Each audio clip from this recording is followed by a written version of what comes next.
Hello, everyone. Welcome to Echo Base. In this week's episode, we have, well, not a lot of news. It is the holidays now, so things are kind of settling down a little bit. But you have our smiling faces, too. Tim's background is not settled down at all, Lou. You can just you can lie to make us look good. It's okay. I can. Folks, we have a lot of news tonight. Tons. Stay tuned. Don't miss a single second of the episode. Yeah. Stay right to the end. You're going to find out pretty quickly, Tim, that we've got nothing this week. It's kind They're going to have to listen to the whole episode to find that out. We'll bury the lead and do the big story last. Oh, man. Well, those voices you heard are my usual cohorts. We're actually -1 tonight. Tom is not with us tonight, but we have Tim and we have Eric. Eric, how are you this week? It's been a busy week with the holidays and handling different projects and all that, but it's been okay, and I'm doing pretty well. I'm I feel a little jealous because I did not break out my holiday decorations like you guys did. So I think between Echo Base and Random Chatter, I'm going to take about 30 seconds and grab a couple things to put up on the desk here, just to get in the holiday spirit, because, I think with 2020 going the way it has been, there was a part of me that kind of just said, don't even bother this year. But there's a part of me that thinks, no, maybe it's needed even more this year than usual. So I think I'm going to start breaking out the Christmas music. Probably not going to do a lot of decorating because it's still just me here. But, I do a couple of little things. Nothing like what Tim's got going on over here. I mean, talk about overcompensation. Wow, look at that. Yeah, Tim, he's got a lot going on. You had a busy week, Tim. He really does. I pulled all the stops, and we went big. Wow, went big this time over at in Random Chatter, New York. Yeah. We need, speaking of holiday, we need Random Chatter Elise Christmas sweaters. Does TeePublic do Random Chatter Christmas sweaters? I don't know. Tim? They do not, no. Could we make a design that... Oh, we probably could. I don't know that it could take up the whole thing, though. We could hang some garland on the Echo Base logo and... Put a couple little candy canes on it. Yeah. I don't know. Maybe... Might have to figure something out for that. The other thing we need to do, we didn't do a call on Thanksgiving with the staff. So... I know we did. To make up for that... And I know, Tim, you're a little busy at the moment. And next weekend I'm working day shift. But maybe after I get out of work one of those nights, we need to have a group call where we do a watch together of the Riff Tracks version of the Star Wars Holiday Special. Not the really cool Lego edition that just came out that I hope you guys watched. But the old 1978 craptastic Star Wars Holiday Special. Not seen that ever. It is. So, Lou, what you need to do, hop into Discord. I forget which channel it was brought up in, but we were talking about it somewhere. And there's a link there that will take you to the Riff Track page straight to the Star Wars Holiday Special. And it's only $9.99. And there's some like Cyber Monday deals going on and stuff like that. So you can get it for a little bit off. And it's not just the MP3 file. It's the whole video. But watch the preview. Watch the preview video for the Riff Track Star Wars Holiday Special. And it is far worse than you could possibly imagine. The Riff Tracks guys make it at least tolerable. Yeah, the chat room is just going off here. It's a hot mess. It's truly awful. Yeah, it really is. But the Riff Tracks guys make it like easier to get through. And they definitely make it, if you've never seen it before, this is the way to watch it, because at least you won't be clawing your eyeballs out by the end. At least there'll be some kind of humor to it. It's so bad. But we have to do a group watching. We have to do a watch together with maybe Lou, you should wait and we'll do the watch together for the first time with the Riff Tracks thing. I'll set it up. Might be more tolerable. Yeah. I'll be sick that day. Tim, you should watch the Riff Tracks version though. It's good. It makes up for it. And get Robin to watch it too. Anyway, we have not much news at all, but what news we have, the one big thing is really kind of sad. So yeah. Just announced this morning. Yeah, I got it 17 minutes after CNN posted it at 4:17 this morning or something like that. I don't know why I woke up, but I woke up And I don't know why I checked CNN, but I checked CNN and boom, it was right there. David Prowse passed on at 85. It was one of the first things I saw this morning when I checked my Instagram. Somebody's post, picture him, and I'm like, oh, that's not good. They're reliving, he's retelling everything he knew about him and interactions. I'm like, yeah, it's not going in a good place. Yeah. It's, I don't know exactly what happened. I didn't read a lot of articles on it because, it was just kind of sad and I didn't want to dive down that too far. But his manager said he died, quote, after a short illness. I do know that back in 2018, the manager had stated that he had prostate cancer. And I don't know if that was related to this or not. I wouldn't call that a short illness, 2 years of that. No. So I think it was probably something else. No. Just in case people don't know, we probably should tell people who David Prowse is. Most of our audience probably knows, but I would imagine, but I'm sure they don't. But, so there might be some. He was the original actor who played Darth Vader in all 3 of the original trilogy movies. And we've had other people play Darth Vader since then. We've had Hayden Christensen in the costume.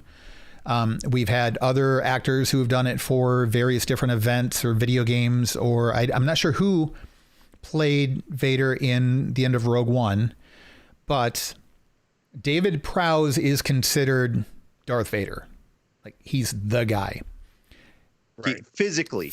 Now, there's some controversy. We know that James Earl Jones did the voice work. The voice. Yeah. Yep. So David Prowse physically. And there's some controversy there. We'll talk about that in a minute, but just to give you some more background on it, David Prowse, he was 85 when he passed. I assume yesterday. I don't think it happened like this morning, but within the last 24 hours, he's 85 years old. He was known for a role in A Clockwork Orange. That was probably the other biggest, most prominent movie he was in. That was a Stanley Kubrick film from back in 1971. He played a bodyguard or something. He was a big guy, so he got cast in a lot of movies as creatures or monsters or things like that. He was a 3-time British World Championship weightlifter. Yep. So he was legitimately a big guy. He was friends with Arnold Schwarzenegger. He was a personal trainer for Christopher Reeves for a while. He also he played Frankenstein's monster at least a couple of times. Wow. Yeah, because he obviously had the build. Yeah, he had the physique. Yeah. So the one role that he always said he was proudest of was, let me see if I can get this right here, Green Cross Code Man, which appears to have been for a series of public service announcements in Britain, designed toward kids and like a road safety. And, I get the impression it's kind of like a don't run out in the street sort of thing, but it was like I guess it was a problem they were having at the time. And so there's this big campaign around it, and he did like commercials and stuff like that. He had like a costume and everything. And he was awarded an MBE, which is a member of Most Excellent Order of the British Empire. So it's not like being knighted, but it is like you put your name and then you put MBE afterwards. Like it's an actual, what's the word title. for? Yeah, it's like a title. You actually get to put that next to your legal name. So it's a big deal. Let's see what else here. I mean, that's basically, those are the highlights of his career. The one thing that a lot of Star Wars fans who were kind of active in the Star Wars community might know is that he had kind of a falling out with Lucasfilm, because when he first discovered that it wasn't his voice they were going to be using in A New Hope was when he was there at the screening in the theater. And the voice comes over. That's a bad time. Right. It's like somebody could have told him. And I think it's not so much just that they didn't use his voice. And they didn't use his voice because he had a really thick accent. And from more of a Western rural British accent. And so they decided to go with James Earl Jones instead. I don't think it was just that, as if that wouldn't be frustrating enough. I think it was that they just didn't bother to tell him. And that's a really crappy way to find out. All due respect to Lucasfilm. I mean, we're obviously big Star Wars fans here, but this has been a point of contention for a long time. And it really kind of drove a wedge in between him and Lucasfilm. And then over the years, I think that it soured more and more. He didn't do conventions for a long time. I saw him in 2005 at Celebration 3. And then I don't know that he did any conventions after that. He was pretty outspoken about it. And my understanding is that he burned some bridges with Lucasfilm and they didn't want him back at any of the conventions. At least that's how the story goes. Right. They just didn't invite him back. Right. Yeah. So they of course did post their condolences on social media today. So yeah. I mean, so Lucasfilm was never aggressive about it. They just chose to not invite him is all. Yeah. And I also think that was like a generation back. I think that was like the George Lucas era of Lucasfilm. Right. And I think that at least under Disney and Kathleen Kennedy, it was maybe let bygones be bygones. But I think he was also of the age and physical condition that he wasn't really going to be 85 years old going to cons anymore. So I never actually got to speak with him or anything. I did see him and I kind of, it was about like handshake was about as much as I got with him. But he, in 2005 at the convention, I heard mixed things. I heard that he was kind of a grumpy guy who was cranky all the time. But then I heard from a lot of people that he was really nice. He was really sweet, a very peaceful kind of guy. And I kind of got the impression that people who accused him of being cranky a lot were probably the people who were observing this situation between him and Lucasfilm and forming opinions on how he was based on this situation as opposed to actual interactions with him. The people I knew who I know for a fact interacted with him and interviewed him or dealt with him in the autograph hall through official pics and Rebel Scum and stuff like that, they seem to like him okay. So I get the impression he was a really nice guy. Yeah, he was old even then, and you could kind of tell that he was a little tired. I remember Billy D. Williams did a short stint at that convention too, and he was really tired and not feeling well, and so you could tell some of the older veteran actors were trying to put on a happy face, but working a convention for 3 or 4 days straight, signing autographs, doing the interviews and stuff, it can be exhausting because it's like 12-hour days plus whatever's going on afterwards. And, you're invited to social gatherings that you're supposed to like always be, have that happy face on for. I imagine it does get pretty exhausting as you get older, but I don't know. It's sad, but like we said with Sean Connery and some other people, he's 85 years old. We knew it was coming at some point. And I think it's important to celebrate what he gave us as opposed to, I don't know. I mean, it's appropriate to mourn too, especially the fans who've had interactions with him and stuff, but I don't know. Yeah, there was a lot of posts on social media today, outcries of not outcries, but pics of them with him, fans over the years, even people that are artists in the community, their interactions with him and their dealings with him. It kind of puts a lot of the other stuff, the bad blood sort of things that we've seen or heard to bed because it doesn't really matter anymore. Right. Yeah. I mean, I always had, I never met the guy. I always had kind of a bad taste in my mouth because comments between him and Lucasfilm, his comments were always, I am Darth Vader.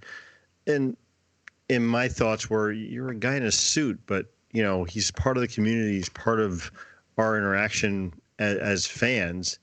And we should celebrate. But I think that it's fair to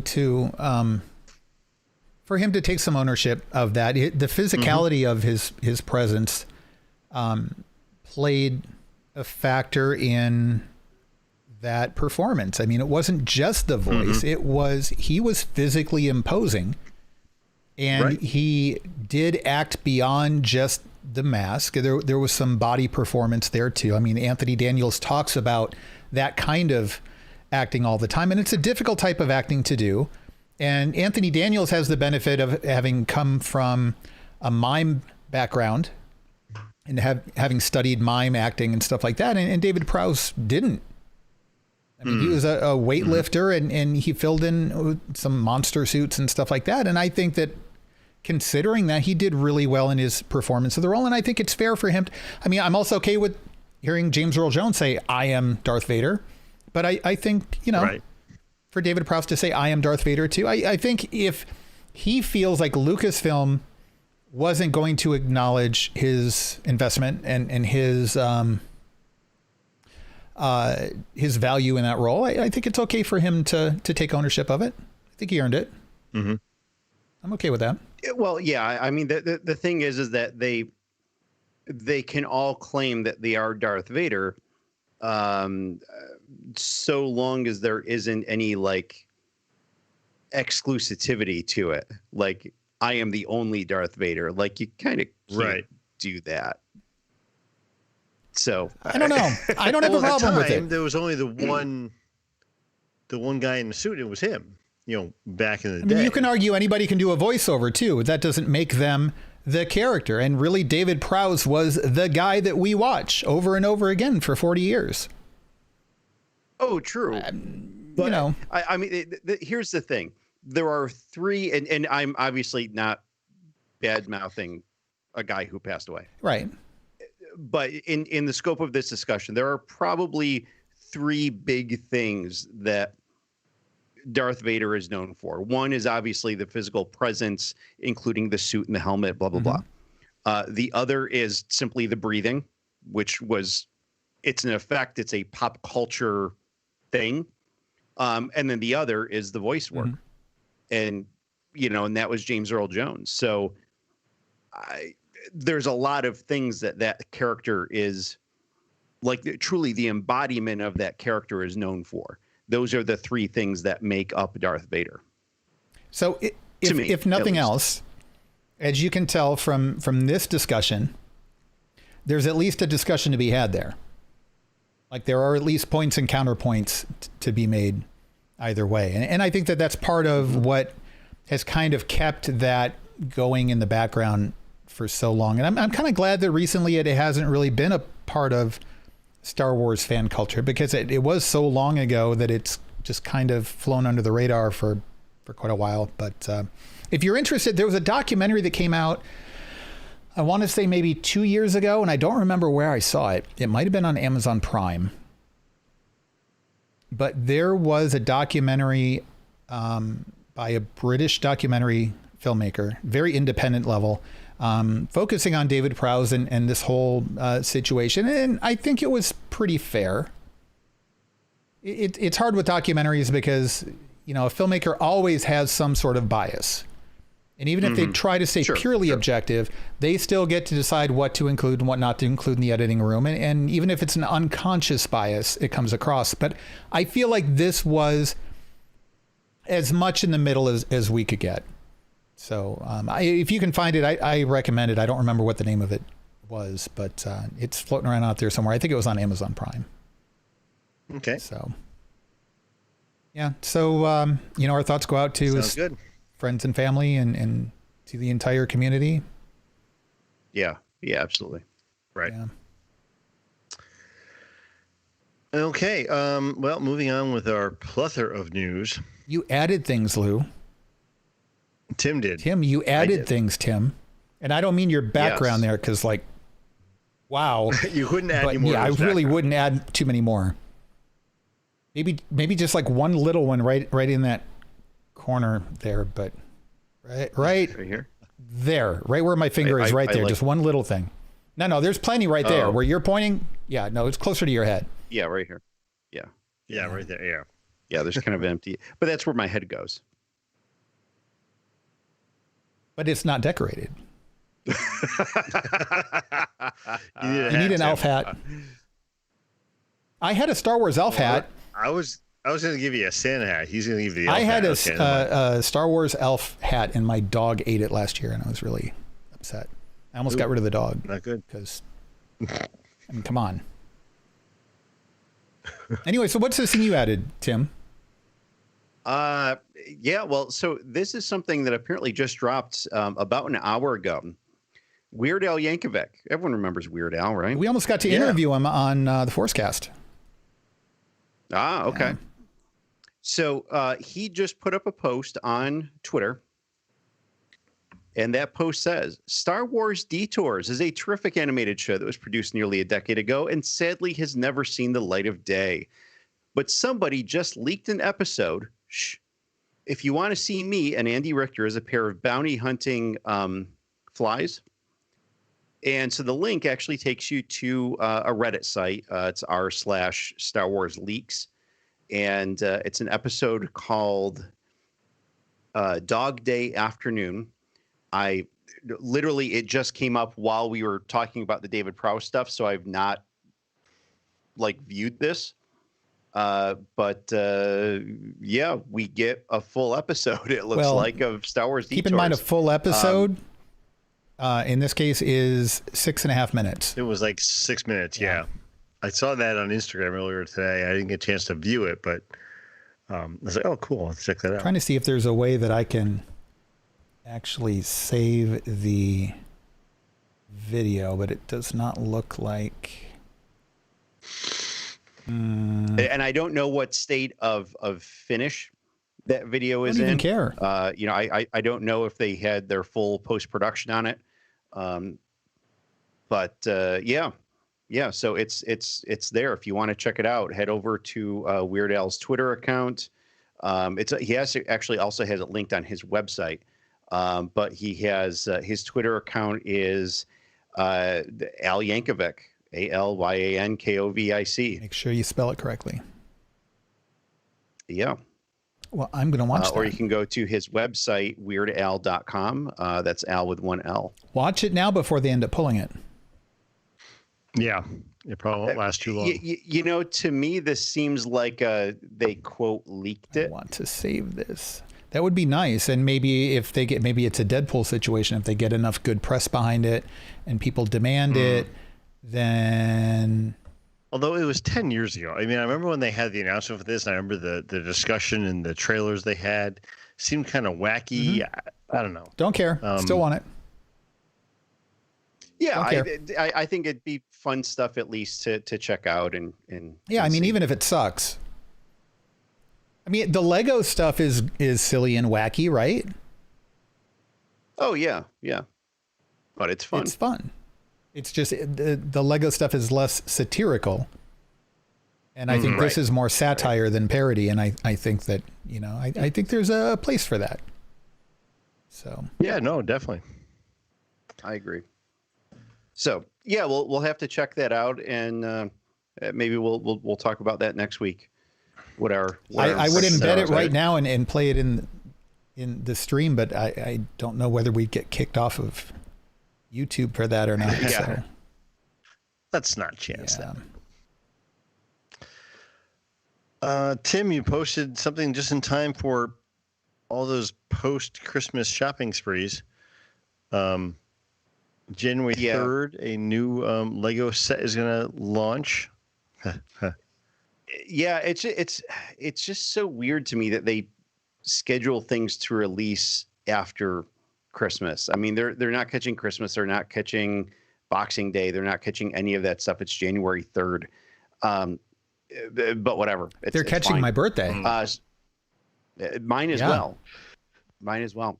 So this is set number 75302, and this is the they have it titled the Imperial Shuttle. It is most specifically, especially given the minifigs that it comes with, it is the Tidarium Shuttle. It comes with Luke in his black jumpsuit, and Vader and an Imperial officer. So this is the shuttle that they take into Endor. So I think it looks really good. There's no indication that I've seen. I've looked at a few different sites that I usually get this info from. There's no indication of how many pieces it is, but it looks to be, on par with, I'd say, your average kind of ship build. Mm-hmm. So, it looks good. A few hundred pieces. Full size kind of cockpit that we normally see from a lot of builds like this. I'm excited for it. I mean, it's a classic original trilogy ship. Mm-hmm. I've gotten, simply because of space requirements, I've gotten a lot more finicky about the stuff that I'm getting, and this is definitely something that I'm going to want to pick up. Is that Din Djarin on a speeder bike with some Tusken Raiders and stuff? Yes, we talked about that last week. I was not here last week. A set called Trouble on Tatooine that's also releasing in January. And yeah, so that's Din on a speeder bike, and you have the Tusken Raider giant crossbow thing, along with a couple of Tuskens and a Tusken yurt and such. So basically that came from the episode that they slew the Krayt Dragon. Nice. Right. That is very cool. Does it come with, it comes with the baby Yoda. He has a name yes, which now, we're Eric. not allowed to discuss yet. And I mean, you kind of just spoiled this episode of The Mandalorian. No, he didn't just spoil it. We know he's got a name. Well, now I've spoiled it because now I've said that it's a spoiler. So now, by the way, speaking of angry hate mail, we didn't say what the name we know that was. it's not the Tidarian shuttle; it's the shuttle Tidarium. So don't email us and correct us. We know. Yeah. Don't give me pedantic stuff. You can give him. No, I meant don't email me. This guy here, Tim at randomchatter.com. Yeah, and it doesn't have to be about that. It can be about anything. Right, Lou? Wow. Yeah, I agree. As long as it's not coming to me. That's fine. I can delete them easily. No, actually, the thing is, I won't delete them. I will actually read them on air. Oh, don't say that. Don't say that, because now people are typing. Yeah, they're all frantically typing up. Check out my store at www. Yeah, free advertising here. Unless it comes from Erasure, because we don't have. Oh my gosh, we can't read that. I don't think my inbox is that big, and it's empty. Yeah. The message may actually not even get to us. That's right. There's a word limit. Yeah. All right. What else we got? Coming up at the end of December, actually December 25th is going to be a very big day, not just for the guy in the red suit that comes around, but for video. We have Wonder Woman coming out on a day, as well as new episodes of The Mandalorian Disney Gallery episodes dropping. First one on the 25th. Mm-hmm. These are those behind-the-scenes things they did last year for season 1, which were fantastic. Yeah. Can't wait to see what they do for season 2 now. So I'm looking forward to this. I thought it was coming out December 1st, and I was wrong, obviously, but very sad to see that it's December 25th instead, because now you got a whole month to wait. I'm really glad that they're continuing that, because I think these are fantastic. I love the behind-the-scenes things. And I also hope that they're going to do this for the MCU shows as well, because I think there's a lot of real similar things for them to talk about when it comes to the actors and the directors and the sets and the effects and the story and all that kind of stuff. Right.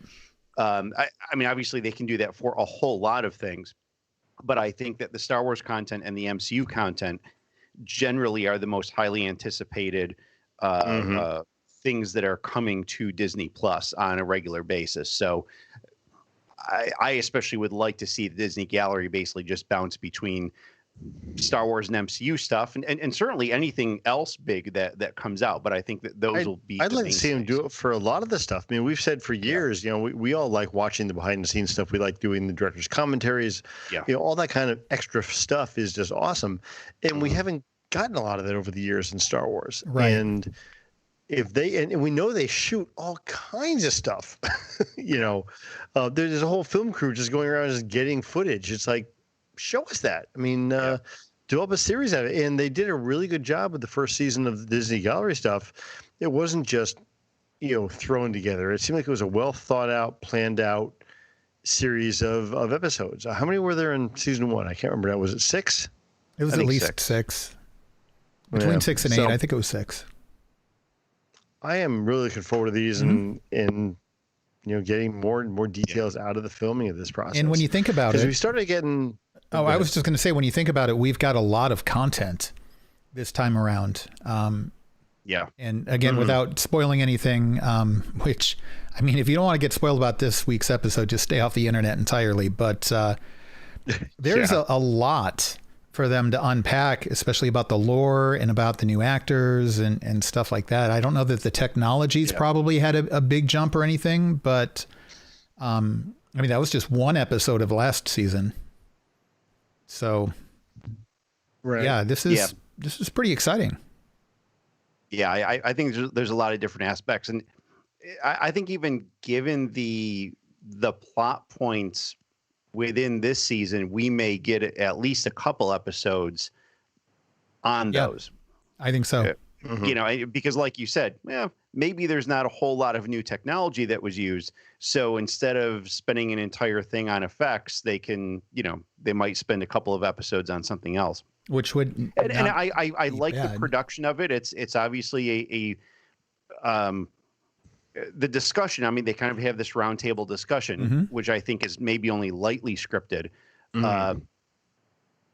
But then, you know, the production, the post-production of it, when they're kind of putting in some of those behind the scenes videos and that kind of stuff, that works out well for me. Yeah. I also like some unscripted things. I just finished watching again Band of Brothers, but for the first time had looked at the bonus disc that comes with the DVD set of it, and one of the things on there is one of the actors, Ron Livingston.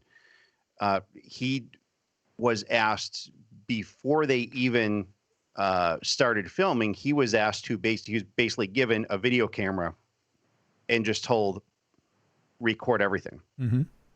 And I'm guessing with how these were, that maybe in the original release on HBO, these might have gone up afterwards. After each episode, they were maybe 6 or 8 minutes long. I remember the stuff after the episodes being the interviews with the people who actually served. I don't remember anything about, I watched them when they originally aired. I don't remember anything about what you're talking about. Yeah, those interviews are actually part of the episodes themselves. Okay. Back when it aired, HBO didn't do a lot of that afterward stuff like they've been doing recently with Game of Thrones and all that. But but I think, you know, the first season, I think of the Disney Gallery, I think they had talking points. They had like an outline, like what we have for our shows here. But I don't think it was scripted as much as like they had an idea of what they wanted to say going in. Sure. But then there was a lot of unscripted stuff too. There were a lot of like on the set video moments and behind the scene shots and stuff. And it wasn't just about technology either. It was about the directing, interaction between the directors and how they played off each other. And, you know, because it was bringing these directors together, which I don't know how much that's done in other television series, but to have 3 or 4 directors or 6 directors get together and kind of talk about their process for the whole thing to make the show feel more cohesive, I think is a fantastic idea. You know, it played really well in the Disney Mandalorian series and in the gallery. So it was nice to see that insight. Yeah.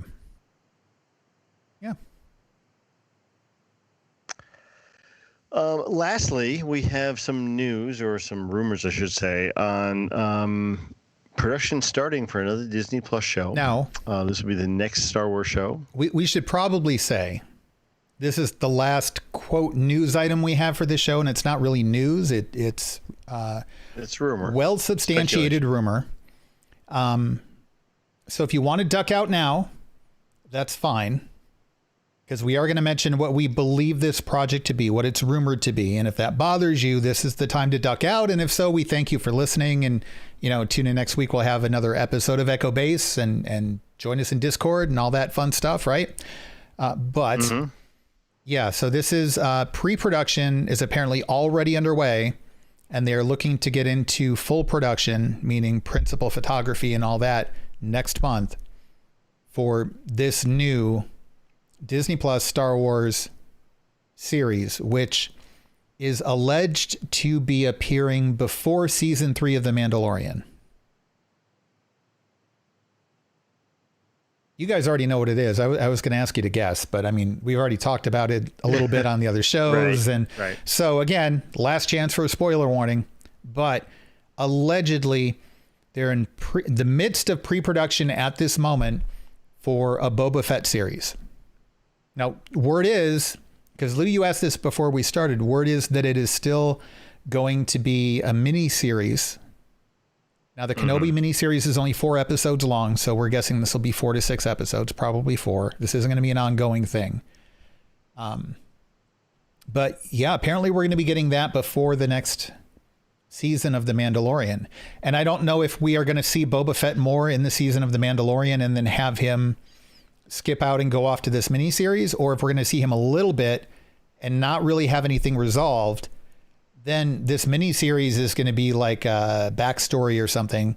And then in season 3, Boba Fett's going to be prominent in season 3 of The Mandalorian. Like this is kind of an aside, a miniseries flashback, if you will, to lead into season 3 of The Mandalorian. We have no idea. We're just kind of, I don't know, exploring ideas. Is that speculation that we're going to get him in season 3 of The Mandalorian? Yes. To be clear, speculation. That's just, I'm making that up as I go along here. So, it's funny because we've talked about a Boba Fett project for years now, right? I mean, it was a movie, it was a series, it's now a limited series. Yeah. I mean, Tim, what's your take on your level of enthusiasm for a Boba Fett series? Well, I mean, the thing is, we've talked about it before. I'm surprised that this is the next thing, to be completely honest, when there has been so much talk about an Ahsoka series, about the Obi-Wan series, about all these other things about that I would think this guy in a series. Yes. Huh? You like that, Tim? Don't you wish you had one of those? Yes. Yeah. Dug that out just for you. So the thing is, I'm not opposed to a Boba Fett series. I think it would be fine. I would be excited to see it. I would love to see what they put into it. Obviously, there's a time frame of stuff, actually a couple of time frames that they could explore that I think would be terrific. And I think it'll be a lot of fun. And I really do like the character. So I'm not anti Boba Fett. I'm not against them doing a series. I just think that there are other things that really hold a bigger priority, to be honest. So it surprises me that this is what they're doing next. Where's Obi-Wan and where's Ahsoka? I see. I mean, I would rather see this than Obi-Wan. Obi-Wan we know is happening. Ahsoka we presume is going to happen. And there's probably some other shows that in a minute and a half that the three of us could come up with a reasonable list of other characters or storylines that they could focus on. A minute and a half, you say? Challenge accepted, Lou. It just seems awfully strange to me that that's what they're going for. I agree with you, and I am a Boba Fett fan. I agree with you, but I feel even more so that way toward Kenobi. I love Obi-Wan Kenobi as a character, especially after the prequels, but I don't want to see a series, even a mini series. I'm like, really, what are they going to do? Like, he's sweeping his front porch over and over and over again because there's so much freaking sand, like, and it just never stops. It's like snow shoveling in northern Canada. Like, I don't know what you do. The thing is, though, that train has already left the station, though. Like, we've known for a while, it's been confirmed that we're getting a Kenobi series. Yeah, no, it's a moot point. Right. Yeah. So we're getting a Kenobi series, but I feel the same way as I did about the Kenobi series in the sense that, sure, is this really the best place to focus their attention? I agree with you. I think the Ahsoka thing is more interesting. I wouldn't mind seeing something that, if this is the Mandalorian that we have now, seeing the Mandalorians, not titled that, but having Bo-Katan and the two others from that episode and Sabine Wren and maybe not Boba Fett and whoever else, like do the whole Mandalorian culture thing. There's a lot going on in the galaxy that you could kind of, I hate to use this as the analogy, especially how the series ended, but kind of Game of Thrones-ish, where you've got a struggling New Republic that started out as a rebellion and now has to be this galactic level government, when that's a little bit of a jump when you think about it. You've got the Empire that used to run everything and is falling apart, but they've got resources everywhere, but it's all disorganized and chaotic. You've got the criminal underworld, which may still be pretty well organized and probably taking advantage of the situation between those two. Bring back the Mandalorians. You could start looking at things from the unknown regions, though maybe that's a little bit off to the side because of various reasons we don't have to get into. But like it's not just Jedi and Sith right now. There are multiple different factions. You could do like a Bo-Katan led series, I think. Right. I still want to see a Rogue Squadron. Yeah.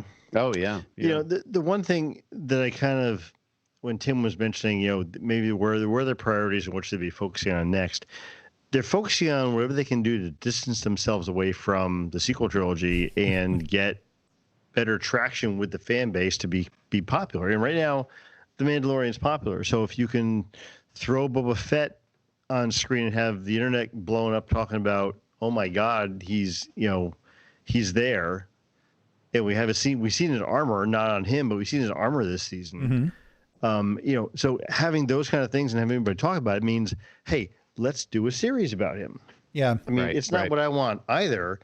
I think there's there's a lot of other stories that they could play off that would be very interesting, but not with the same, you know, cachet that Boba Fett's going to carry, unfortunately. Tech in the chat room wants to see a series with baby Max Rebo.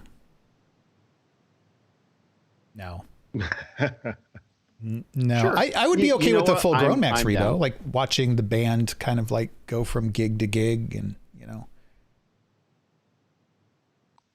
we need a Star Wars sitcom. We really do. We've got the Western, we've got the fantasy, we've got the war movie, we're getting a spy series. What's the one thing we don't have? I mean, we even technically got a dragon recently. The one thing we don't have is a sitcom. They need to bring back. Who were the two from the comic book series? Like somebody in the chat room. Daytime soap opera. Jump in and soap opera. Yeah, that's like when I sing in the shower and you get soap in your mouth, and that would make your singing even worse, wouldn't it? Yes. I'm impressed that you feel that I could sing worse, Lou. That's a lot to me. Eric, Secco goes from bad to worse. Tag and Bink, wasn't that the name of it? Yeah, Tag and Bink. I was waiting for somebody in the chat room, and you all didn't chime in quickly enough. Shame on you. So they need something like that. They need like a kind of a sitcom sort of thing in Star Wars. And I don't mean Detours. By the way, Joe in the chat room said, just watch Detours.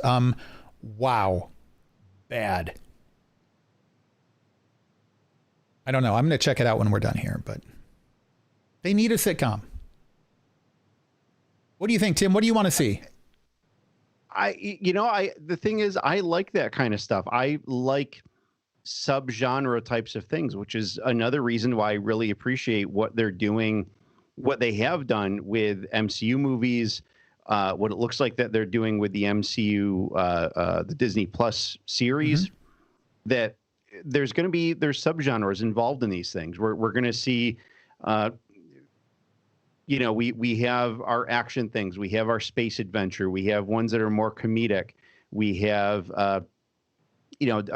Doctor Strange 2 is going to have a little bit more of a horror slant. Of course, keep in mind, it's going to be soft core horror. It's not going to be, real hard.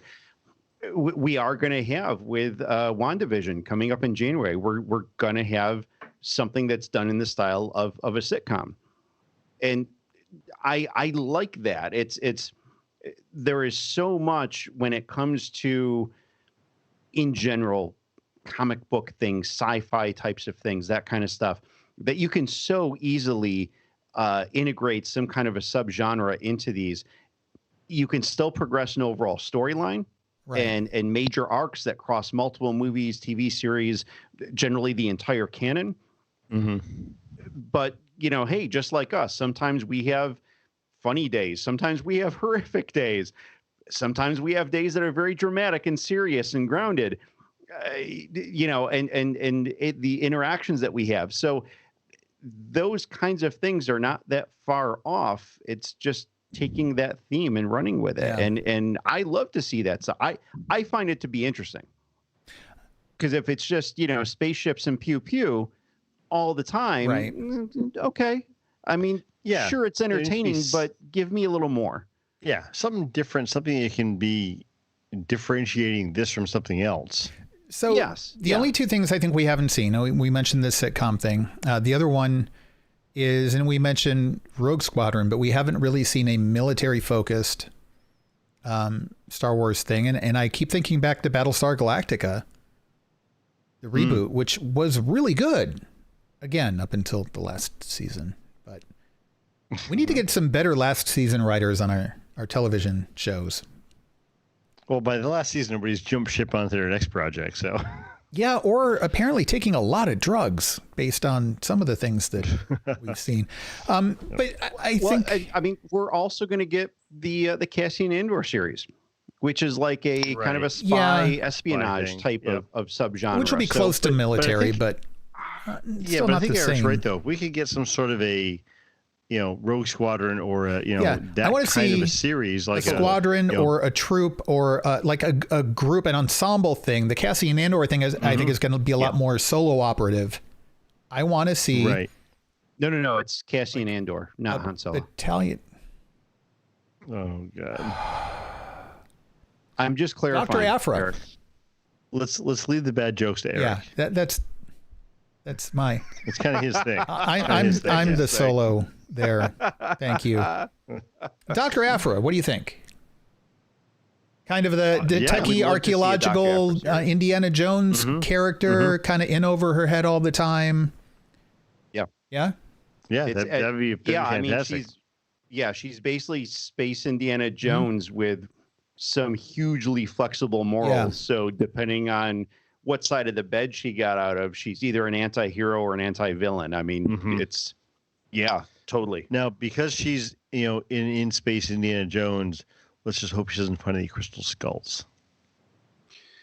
All right. Thanks, folks, for joining us for this episode of Echo Base. Somebody would throw that in the background. Maybe we'll be back next week. Maybe not. Filoni will throw that in. There'll be a crystal skull sitting on a shelf somewhere in the background. There will be. There has to be. So in the chat room, Fitmatic just said a Bourne-like Star Wars TV show. Joe said a rom-com, Boba and Fennec in Bounty Love. No, Joe. No. No. You are banned from the chat room for the rest of this episode. Joe, let me blame you for something Though else. We're now wrapping up the episode, so you getting off scot-free this time, Joe, but watch it. Boba and Fennec. Oh boy, gotta bring Babu Frick back. Ugh. Boba and Babu. Boba Babu. Let's say Boba. Babu Frick and Salacious Crumb. Babu Frick, Boba Fett. You notice the BF thing? Best friends, BF, Boba Fett, Babu Frick. That's a thing, Lou. It's a thing. It writes itself. Yeah, it is a thing. So you guys remember the Tales books, right? That they did in Legends. Fondly. It would be incredibly fun, interesting, entertaining to do a limited series of like Tales from Jabba's Palace. Yeah. An anthology series. Each episode could also be a different subgenre. You would have one that is, Salacious Crumb. It's pure comedy. You would have the next one, which would be like something with the droid room where the droids are being torn apart, which is like total horror. You have something with nice fluffy pets like the Rancor pit.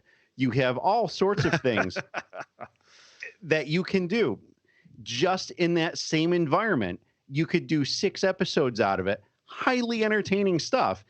And obviously you have a plethora of characters just within that little footprint that you can play with. That's vastly entertaining to me. I have please do one more. I think it's brilliant. I think that would be great. I have one more suggestion before we wrap up. I want to see them bring back Corin Horn.